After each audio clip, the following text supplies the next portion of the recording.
Dicen que en este país, al final del día, uno está solo. Que la soledad es un impuesto invisible que se paga por cruzar la frontera. Un peaje que te cobran cada noche cuando pones la cabeza en la almohada, lejos de tu tierra. Y yo, por muchos años, me lo creí. Me lo creí hasta los huesos. Me llamo Arturo. Tengo 55 años y soy de un pueblo de Michoacán que huele a tierra mojada después del aguacero y a flor de aguacate en la primavera. Hoy les hablo desde un pequeño apartamento en el este de Los Ángeles. Desde una ventana que da a un callejón con un mural de la Virgen de Guadalupe a medio despintar.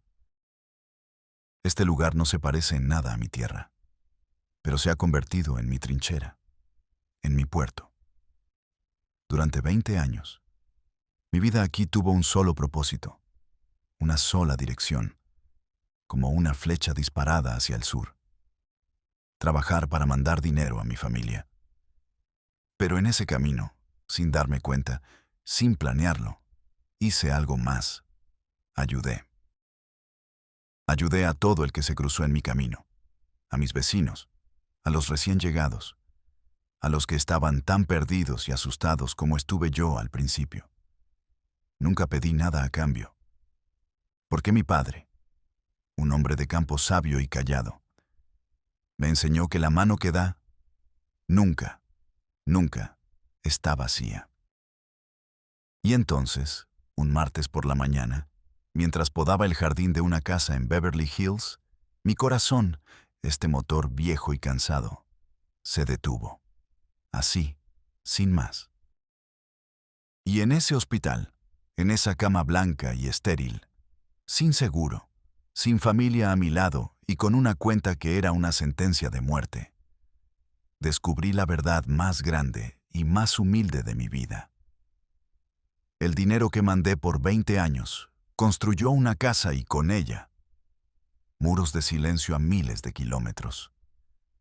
Pero las 100 manos a las que alguna vez ayudé aquí, en este exilio, se unieron en un solo día para levantarme del suelo y darme la vida de vuelta. Esta no es una historia de éxito, de esas de dinero y negocios que tanto les gusta contar. Esta es la historia de una cosecha diferente, la única que de verdad importa, para que entiendan por qué soy como soy, por qué mis manos siempre buscaron ayudar. Tengo que llevarlos a mi pueblo, a mi raíz. Tengo que llevarlos a Siracuaretiro. Cierren los ojos e imaginen conmigo. No es un pueblo de postales turísticas, no. Es un lugar de verdad, de tierra roja que se te pega en los zapatos, de lomas verdes que se pierden en el horizonte, cubiertas de huertas de aguacate que parecen un mar inmóvil. El aire por las mañanas es fresco y huele a pino, a orquídeas salvajes que crecen en los troncos de los árboles y, sobre todo, al humo de los fogones que se escapa de las cocinas de adobe. Un humo que lleva el mensaje de que un nuevo día ha comenzado. Mi casa era una de esas, pequeña, con paredes de adobe que guardaban el fresco en verano y el calor en invierno. Tenía un corredor con techo de teja donde mi madre, Luisa, colgaba ristras de chiles a secar y macetas de geranios que se desbordaban de color rojo y rosa. Mi padre, Jesús, que en paz descanse, era un hombre de campo. No de muchas palabras, pero de principios firmes como las rocas del río. Se levantaba antes que el sol y no volvía hasta que la noche se lo tragaba. Tenía las manos gruesas y agrietadas por el machete y la pala, pero con esas manos me enseñó a sembrar, a leer las nubes, a respetar la tierra y, lo más importante, a compartir lo poco que teníamos. Recuerdo una vez, yo era un niño, después de una helada terrible que nos quemó casi toda la cosecha de maíz. La cosa estaba fea. Una tarde, llegó don Elías, un vecino cuya tierra había quedado aún peor que la nuestra. Llegó con la cabeza gacha, con una vergüenza que le pesaba más que la edad. Le pidió a mi padre si podía fiarle un poco de maíz para sus hijos. Mi madre, desde la cocina, hizo una seña de que no, porque apenas nos quedaba para nosotros. Pero mi padre, sin decir una palabra, se levantó, fue a la troje, llenó una bolsa con la mitad de lo que teníamos y se la dio. Cuando don Elías se fue, mi madre le reclamó, con la voz llena de angustia. Mi padre la miró con calma y le dijo unas palabras que nunca olvidaré. Luisa, la comida se acaba, pero la vergüenza de negar un plato, esa dura toda la vida. Hoy por él, mañana por nosotros. Así funciona esto. Así funciona el mundo. O así debería funcionar.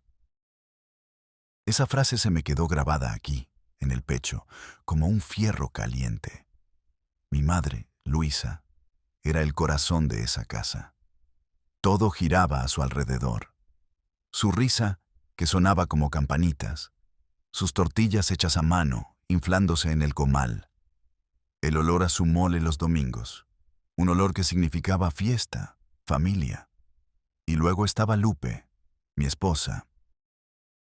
Nos conocimos en una fiesta del pueblo, la de San Miguel. Yo era un muchacho flaco y tímido, y ella estaba con sus amigas riendo. Tenía unos ojos negros que parecían contener toda la luz de la tarde. Junté todo mi valor, que no era mucho, y la saqué a bailar. Bailamos una cumbia, torpemente. Y esa noche, bajo un cielo lleno de estrellas que no se parecían en nada a las de aquí, empezó nuestra historia. Nos casamos jóvenes, enamorados, con la promesa de construir una vida juntos en esa misma tierra que nos vio nacer. Al poco tiempo nació Marisol, nuestra única hija, mi sol. Verla nacer, tenerla en mis brazos por primera vez, tan pequeña, tan frágil, fue como entender de golpe para qué estaba yo en este mundo. Era una niña risueña, curiosa, con el pelo negro y lacio como su madre, que me seguía a todas partes como una sombra. Mi vida era simple, pero era mía. Me levantaba a las 5. Un café de olla que Lupe me dejaba listo, un pedazo de pan y a la huerta.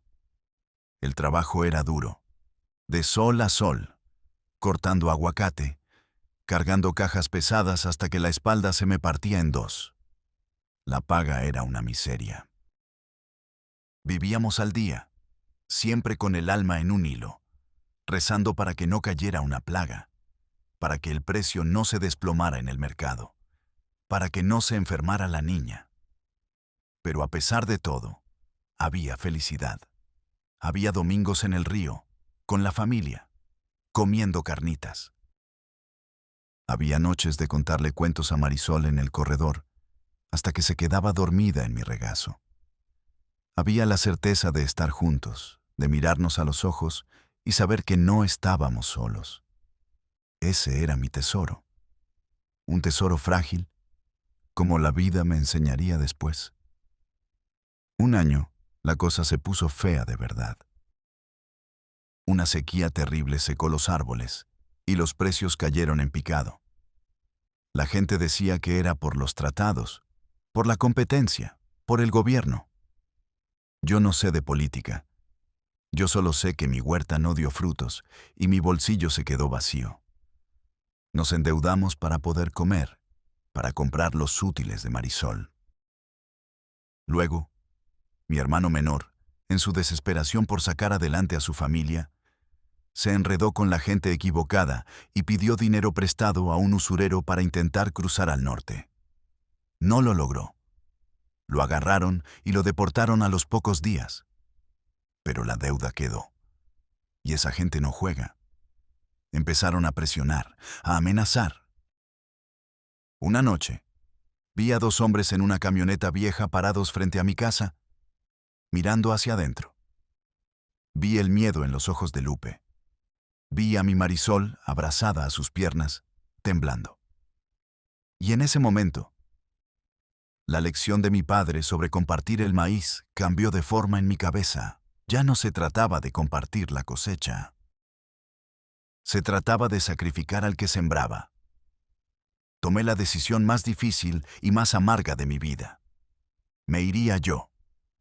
Pagaría la deuda de mi hermano y ya estando allá, juntaría un poco de dinero para volver y comprar un terrenito propio, para no depender más de un patrón, para que mi familia nunca más tuviera que sentir ese miedo. Era un plan lleno de hoyos, lleno de incertidumbre, pero era el único que tenía. La despedida fue un desgarro silencioso. No hubo llantos escandalosos ni gritos.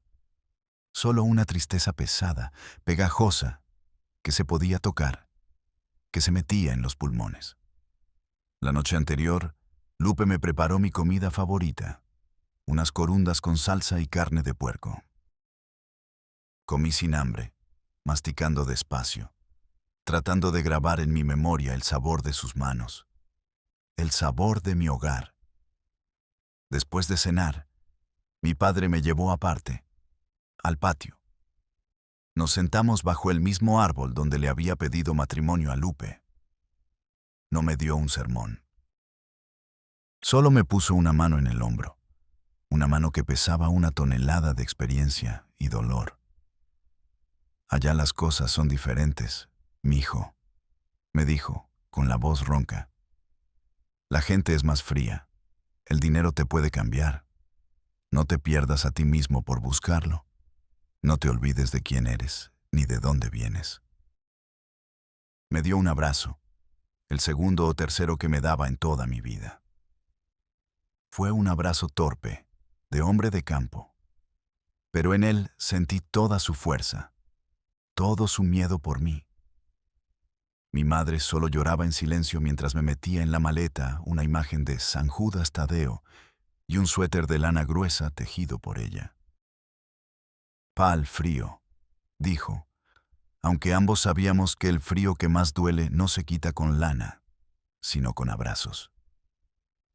El momento final, el que se me quedó clavado para siempre, fue con Lupe y Marisol. Mi niña tenía apenas 4 años. No entendía bien lo que pasaba. Solo me miraba con sus ojazos y me preguntaba si le iba a traer una muñeca de la ciudad, una de esas que cierran los ojos. Le juré, con un nudo en la garganta, que le traería la más bonita del mundo. La abracé tan fuerte, tratando de llevarme su olor a champú de manzanilla, su calor de niña. Lupe me tomó la mano. Su mano estaba helada. No tardes, Arturo, me susurró con la voz rota. No nos dejes solos mucho tiempo. Te vamos a esperar. Esas palabras se convirtieron en mi brújula y con el tiempo en mi condena. Le prometí que sería rápido, un par de años no más. Otra mentira nacida de la desesperación. Una mentira que me repetiría a mí mismo 1000 veces en los años venideros. El viaje hacia la frontera fue un borrón de caminos polvorientos, de paradas en pueblos desconocidos, de caras extrañas en el autobús, todas con la misma mirada de miedo y esperanza. Y luego, el desierto. No hay palabras para describir esa experiencia. Es el infierno en la tierra. El sol te cocina el cerebro durante el día, y el frío te corta la piel por la noche. Es un lugar donde dejas de ser una persona para convertirte en un animal que solo busca agua y sombra. El miedo es tu única compañía. El miedo a la migra, sí, pero también a los bandidos, a las víboras, a tus propios compañeros de viaje, que la desesperación puede volver peligrosos. Vi hombres llorar como niños. Vi a otros abandonar sus pocas pertenencias para poder seguir caminando. Yo solo me aferraba a la imagen de Marisol, a la promesa de la muñeca. Cada paso doloroso, cada espina que se me clavaba, era por ella. Una noche, pensé que no podía más. Me dejé caer en la arena, listo para rendirme. Pero entonces, en mi delirio, me pareció escuchar la risa de mi hija, y esa risa me dio la fuerza para levantarme y seguir. Cruzar la línea no fue un triunfo. Fue como graduarse de una escuela de fantasmas. En México era Arturo, hijo de Jesús, esposo de Lupe, papá de Marisol. Al otro lado de esa línea imaginaria, era nadie, un ilegal, una espalda más para cargar el peso de este país. Mi primer hogar en Estados Unidos fue el suelo de un apartamento en el barrio de Pico Union. Éramos 12 hombres en 2 cuartos. Dormíamos en turnos, amontonados como costales. El aire olía a sudor rancio, a pies, a la sopa instantánea que era nuestra única cena caliente la mayoría de las noches. Por las noches, el único sonido era el de los hombres tosiendo en la oscuridad o susurrando el nombre de sus esposas o hijos en sueños. Había un muchacho de El Salvador, muy joven, que lloraba en silencio todas las noches, tapándose la cara con una cobija. Había otro de Honduras, más viejo, que contaba chistes malísimos para esconder su tristeza. Nadie hablaba mucho de su vida. Éramos cuerpos cansados compartiendo un techo, no almas compartiendo una vida. La soledad en ese lugar era tan densa que se te pegaba a la ropa, al pelo, a la piel. Mi primer trabajo fue en la jardinería. De sol a sol, cortando césped, podando rosales, arrancando hierba en mansiones de Beverly Hills que parecían palacios de otro mundo. Yo, que venía de una casita de adobe, me encontraba de rodillas en jardines más grandes que la plaza de mi pueblo. La ironía era brutal. El patrón, un hombre que nos gritaba desde su camioneta con aire acondicionado, nos pagaba en efectivo al final de la semana, siempre menos de lo prometido, siempre con una excusa. La señora no quedó contenta. Se tardaron mucho. Aprendí a no quejarme. La queja era un lujo que no podía permitirme. El que se quejaba no volvía a trabajar al día siguiente. Mis manos, acostumbradas a la tierra de Michoacán, se llenaron de ampollas que reventaban y sangraban, y luego de callos gruesos como cuero. Me dolía la espalda, las rodillas, todo. Por las noches, después de comer un poco de arroz con frijoles, me dedicaba a aprender inglés con un diccionario viejo que encontré en la basura. Escuchaba la radio, repetía las palabras como un perico, tratando de que mi lengua se acostumbrara a esos sonidos extraños. Sabía que el idioma era la única herramienta que podía sacarme de ese hoyo. Ahorraba cada centavo. Me convertí en un experto en el arte de no gastar. No compraba refrescos, no comía en la calle, no me compraba ropa. Usaba los zapatos hasta que se les hacían hoyos en la suela y les metía un pedazo de cartón. Todo, absolutamente todo, era para el sobre que mandaba a México cada 15 días. Esas idas a la oficina de envíos eran mi ritual sagrado. Llenar el formulario con mi nombre, el de Lupe, la cantidad. Entregar el fajo de billetes sudados y sentir ese alivio momentáneo, esa sensación de estar cumpliendo, de que mi sacrificio valía la pena. Pero el tiempo empezó a pasar, y el tiempo es un ladrón silencioso. Los 2 años se convirtieron en 5, luego en 10. Las llamadas a casa empezaron a cambiar. Al principio eran largas, llenas de promesas y te quiero. Luego se hicieron más cortas, más prácticas. Yo estaba cansado, ellas estaban ocupadas. Escuchaba la vida seguir sin mí. Escuchaba la voz de mi Marisol cambiar de niña a adolescente. Un día la llamé para su cumpleaños número 15. Yo estaba en una cabina telefónica en una esquina, temblando de frío. Al otro lado, escuché la música, la risa de sus amigos. «Gracias por el dinero para el vestido, apá», me dijo. «Apá, ya no, papi». Y sentí un piquete helado en el corazón. Me había perdido su niñez. Le había mandado vestidos, pero no le había dado un abrazo. Me había perdido a la mujer en la que se estaba convirtiendo. Lupe también sonaba diferente, más distante. Hablábamos del dinero, de los problemas del pueblo, de que el techo necesitaba una reparación, pero cada vez menos de nosotros, de lo que sentíamos. Yo me aferraba a la idea de volver, pero la vida allá y la vida aquí se habían convertido en dos ríos que ya no desembocaban en el mismo mar. Con los años y mucho sacrificio, logré comprar una camioneta vieja, una Ford destartalada que hacía más ruido que un tractor, pero que para mí fue mi carta de liberación. Empecé a trabajar por mi cuenta, haciendo trabajitos de jardinería y reparaciones. Y fue entonces cuando mi vida aquí, sin que yo lo buscara, empezó a tomar otro sentido. Mis vecinos, casi todos inmigrantes como yo, de México, de Centroamérica, veían que tenía la camioneta y empezaron a pedir ayuda. «Don Arturo, ¿no me puede llevar al doctor?» «Es que no sé cómo llegar y no hablo inglés». «Don Arturo, ¿me ayuda a traducir esta carta de la escuela de mi hijo? No le entiendo nada». Y yo decía que sí, siempre. Llevé a Ana, una vecina, a punto de dar a luz al hospital en mitad de la noche, mientras su esposo se quedaba cuidando a los otros niños. Traduje cartas de deportación con el corazón en un puño. Arreglé fugas de agua, cambié focos, ayudé en mudanzas cargando colchones y sillones.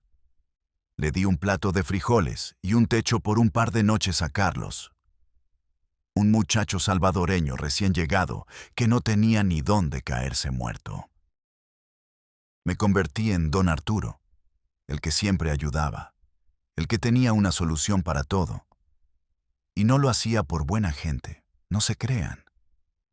Lo hacía porque en cada vecino perdido, en cada niño asustado, veía un reflejo de mi propia soledad, de mi propia familia lejana. Ayudarlos era una forma de sentirme útil, de sentir que mi vida aquí, lejos de los míos, no era un completo desperdicio. Era una forma de sembrar algo en esta tierra extraña que no fuera solo sudor y lágrimas. Sembrar sin esperar cosecha. El clímax de mi historia no fue una traición ni una pelea, no fue un grito. Fue un silencio. El silencio repentino dentro de mi propio cuerpo. Era un martes por la mañana. El sol de California pegaba duro, como siempre. Yo estaba de rodillas, con las tijeras de podar en la mano, arrancando la mala hierba de un rosal en una de esas casas de Beverly Hills que tienen jardines que parecen sacados de una revista. De repente, sentí una presión en el pecho. No era un dolor agudo, no era un piquete. Era como si un gigante invisible me estuviera apretando el corazón con su puño, exprimiéndolo. Traté de respirar hondo, pero el aire no entraba. Se quedaba atorado en mi garganta. Me sentí mareado. Las rosas de colores brillantes empezaron a dar vueltas y a mezclarse en un borrón. El mundo se me puso chiquito. Lo último que recuerdo es el olor a pasto recién cortado, un olor que siempre me había gustado, y el azul intenso del cielo, antes de que todo se volviera negro, como si alguien hubiera apagado la luz del mundo. Desperté en un lugar blanco, con un pitido constante en mis oídos que no me dejaba pensar. Olía a alcohol y a desinfectante. Un olor limpio y frío que no se parece a nada que huela a vida. Estaba en un hospital. Tenía tubos conectados a mis brazos, a mi nariz. Una enfermera con cara de pocos amigos me hablaba en un inglés rápido que yo apenas entendía. Luego llegó un doctor. Era joven, parecía buena gente, con mi inglés mocho y sus pocas palabras en español, logré entender. Heart attack, big one. Ataque al corazón, masivo. Me dijo que tuvieron que intervenir de emergencia para estabilizarme, que mi corazón estaba muy dañado, que una arteria principal estaba bloqueada y que necesitaba una cirugía a corazón abierto. Una operación muy delicada y muy cara. El verdadero golpe no fue el diagnóstico. Uno, a mi edad y con la vida que he llevado, sabe que el cuerpo es una máquina que un día se descompone. El verdadero golpe, el que me noqueó de verdad, vino al día siguiente, cuando una trabajadora social, una mujer seria con un traje y una carpeta llena de papeles, se sentó al lado de mi cama. Me explicó la situación con una frialdad que helaba la sangre, como si me estuviera leyendo los ingredientes de una caja de cereal. Yo no tenía seguro médico. Como indocumentado, no calificaba para casi ninguna ayuda del gobierno.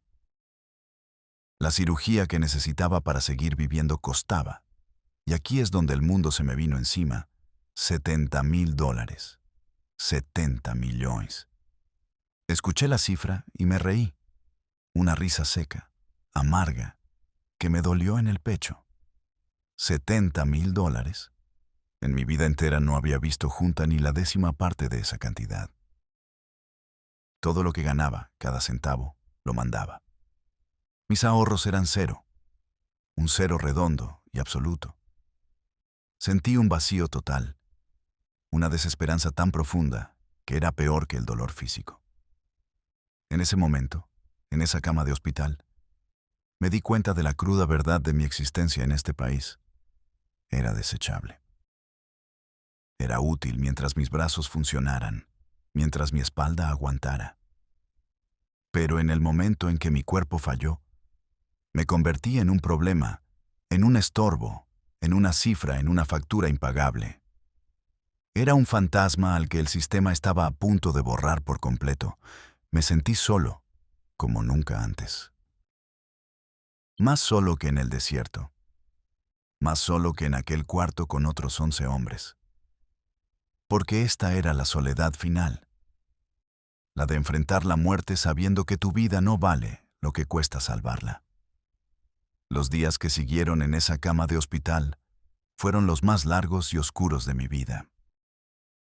La rabia inicial, esa furia impotente contra mi mala suerte, contra este país, contra mi propio cuerpo, dio paso a una resignación fría y pesada como una lápida. Estaba sentenciado. 20 años trabajando como una bestia para terminar muriendo en una cama anónima porque no podía pagar por seguir viviendo. Era una broma cruel del destino, una burla macabra. Pensé en mi padre y en sus palabras, «No te pierdas a ti mismo». Y sentí que le había fallado de la peor manera. Me había perdido, me había desgastado hasta el punto de que ya no quedaba nada de mí. Solo un cuerpo roto y una cuenta de hospital. Junté fuerzas y llamé a México. Hablé con Lupe. Le conté, tratando de quitarle importancia, como si hablara del clima. Su reacción fue de preocupación, sí, pero una preocupación lejana, como cuando te cuentan que un conocido del pueblo se enfermó. ¿Y qué vas a hacer? Srenia, me preguntó. Y en esa pregunta, en ese tú, entendí todo el abismo que nos separaba. Ya no éramos un nosotros. Hacía mucho tiempo que habíamos dejado de serlo, pero hasta ese momento no lo había querido ver. Le hablé de la cirugía, del costo. Hubo un silencio largo, pesado, al otro lado de la línea. Un silencio lleno de kilómetros y de años. Ay, Arturo, pues, ¿de dónde vamos a sacar eso? Component Placement, dijo finalmente, con una voz que era una mezcla de lástima y fastidio. Y tenía razón, no podía pedirles eso. No era justo, Ellos habían construido su vida sin mí, y yo no tenía derecho a llegar ahora, enfermo y quebrado, a destruir su precaria paz. Colgué el teléfono y sentí que esa era la verdadera despedida. No la de 20 años atrás en la terminal de autobuses. Esta era la definitiva. Me hundí en una apatía total. Dejé de comer. Apenas hablaba con las enfermeras. Me quedaba mirando el techo blanco, esperando el final. ¿Volver a México a morir? ¿Para qué? Para ser una carga. Para que mi hija me viera así, derrotado, consumido. Number, era mejor desaparecer aquí, en silencio. Ser el fantasma que siempre fui. Y entonces, cuando ya me había rendido, cuando ya le había entregado mi alma a la derrota, la puerta de mi cuarto se abrió. Era Carlos, mi vecino del apartamento de abajo, aquel muchacho salvadoreño al que yo le había ayudado a conseguir su primer trabajo en la jardinería. Traía una bolsa con pan dulce y una cara de preocupación que era genuina, que era real. Don Arturo, ¿qué pasó? Nos tenía con el pendiente. No lo hemos visto. Se sentó a mi lado, en la silla dura de plástico, y le conté todo, sin adornos, con la voz quebrada. La enfermedad, el dinero, la soledad. Él solo escuchaba, asintiendo, con los ojos fijos en mí. Cuando terminé, se quedó callado un momento. Luego me puso una mano en el brazo y me dijo unas palabras que, en ese momento, no entendí. Usted no se preocupe, don Arturo. Usted no está solo. Déjenos esto a nosotros. Yo no le creí, por supuesto. Pensé que solo trataba de animarme, de decir algo para consolarme. Pero al día siguiente, la puerta se volvió a abrir.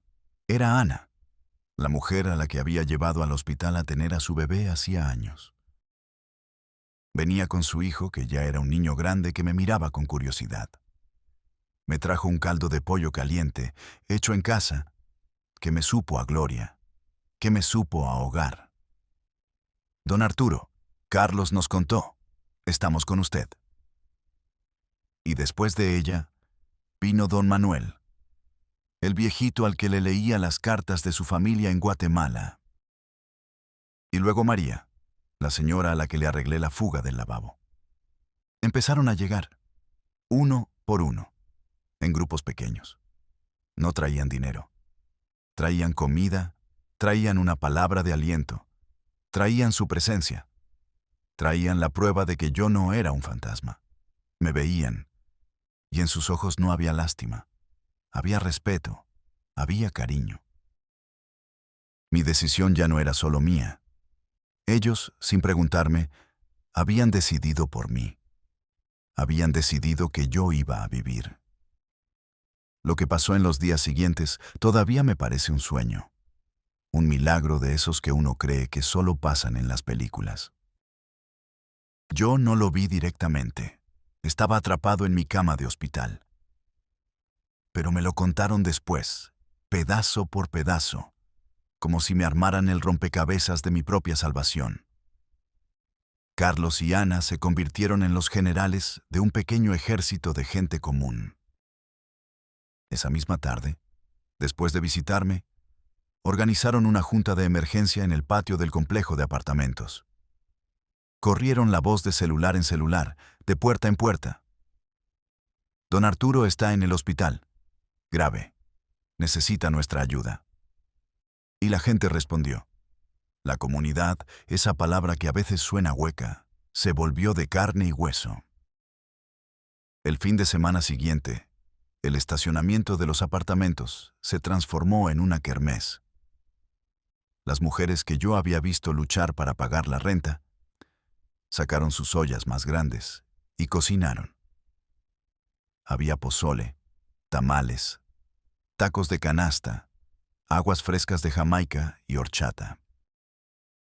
El aire, que normalmente olía a asfalto y a smog, se llenó del olor a comida, a comunidad. Los hombres, muchos de ellos cansados de trabajar toda la semana, Organizaron una lavada de carros. Los jóvenes pusieron música y carteles hechos a mano con cartulina y marcadores de colores. Ayuda para don Arturo, un buen hombre.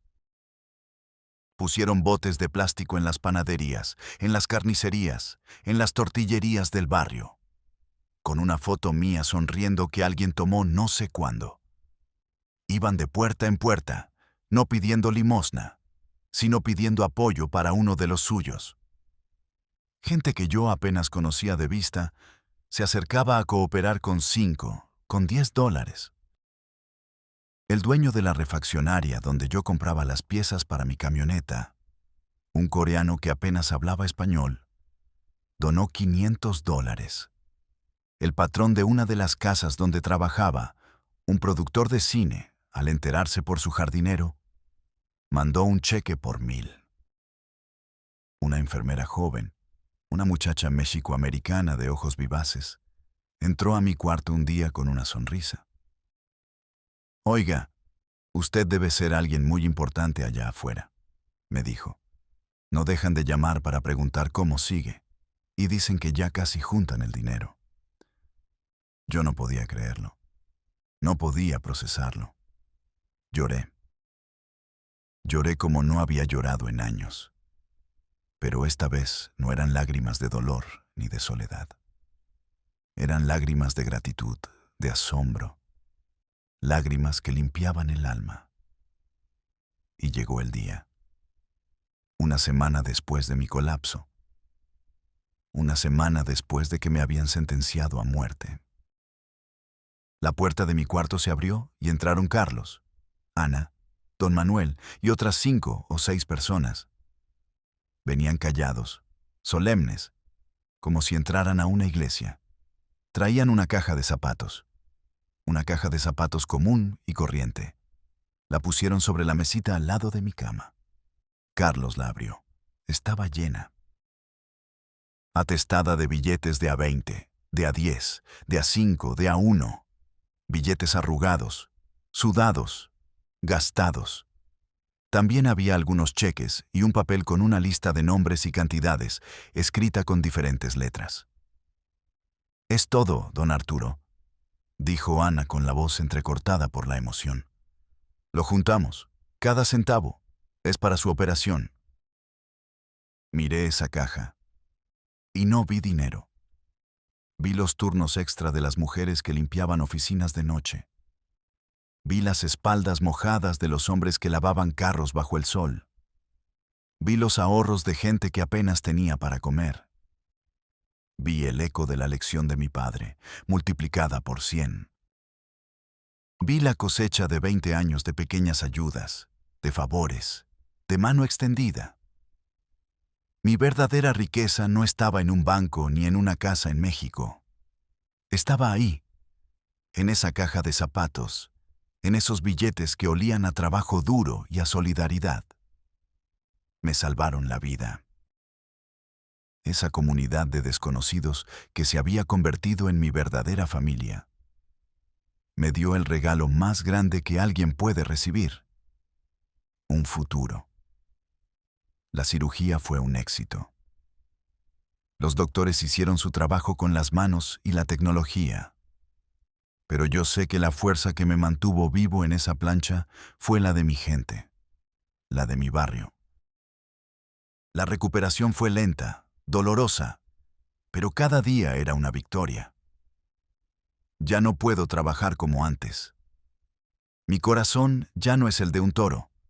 Es un motor reparado que hay que cuidar. Pero estoy vivo. Y veo el mundo con otros ojos. En esa cama de hospital, entendí la lección más grande y más paradójica de todas. Pasé 20 años mandando dinero para construir una casa de ladrillos muy lejos, creyendo que ese era mi deber, mi legado. Pero el verdadero hogar, el que te sostiene cuando te caes, el que te abraza cuando estás roto, lo estaba construyendo aquí, sin darme cuenta, con cada favor, con cada «no se preocupe, yo le ayudo», con cada plato de comida compartido. La familia no siempre es la que te toca de sangre. A veces, la familia es la que eliges, la que construyes día a día con lazos de respeto y solidaridad. No he vuelto a México. Quizás algún día lo haga, pero ya no para reclamar un lugar que dejé vacío, sino para visitar la tumba de mis padres y decirles que entendí su lección. Hablé con mi hija, le conté todo, con el corazón en la mano. Creo que por primera vez empezó a verme no como un cajero automático, sino como un hombre. Nuestra relación es diferente ahora, más honesta. Quizás nunca recuperemos el tiempo perdido, pero hemos empezado a construir algo nuevo, algo frágil pero real, sobre las ruinas de lo que fue. Ahora mi vida es más tranquila. Ayudo en lo que puedo, ya no con mi fuerza física, sino con mi experiencia, con mi palabra. Aconsejo a los recién llegados, les traduzco cartas, les digo dónde encontrar ayuda. Me siento en el patio con mis vecinos, mis salvadores, mi familia, y compartimos un café. Y en sus ojos ya no veo solo a mis vecinos. Veo los cimientos de mi casa, una casa invisible pero indestructible, hecha de pura humanidad. Si tú que me escuchas estás ahora mismo lejos de casa, sintiéndote solo, invisible, te pido que mires a tu alrededor. Mira al que vive en el apartamento de al lado, al que trabaja contigo, al que te encuentras en la lavandería. Quizás tu verdadera familia, tu verdadera red de seguridad, está más cerca de lo que crees. No subestimes el poder de un buenos días, de un ¿necesita ayuda?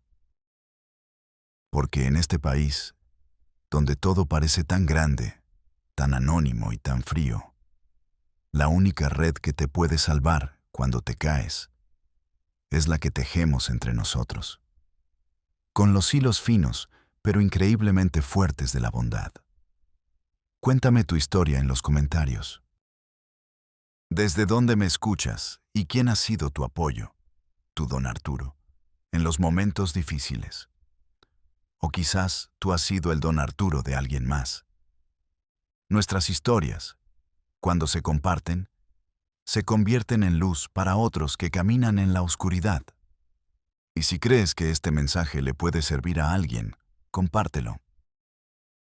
Suscríbete a este canal, porque aquí no contamos cuentos de hadas sobre el sueño americano. Aquí contamos las verdades de la vida, las que duelen y las que sanan. Gracias por escucharme.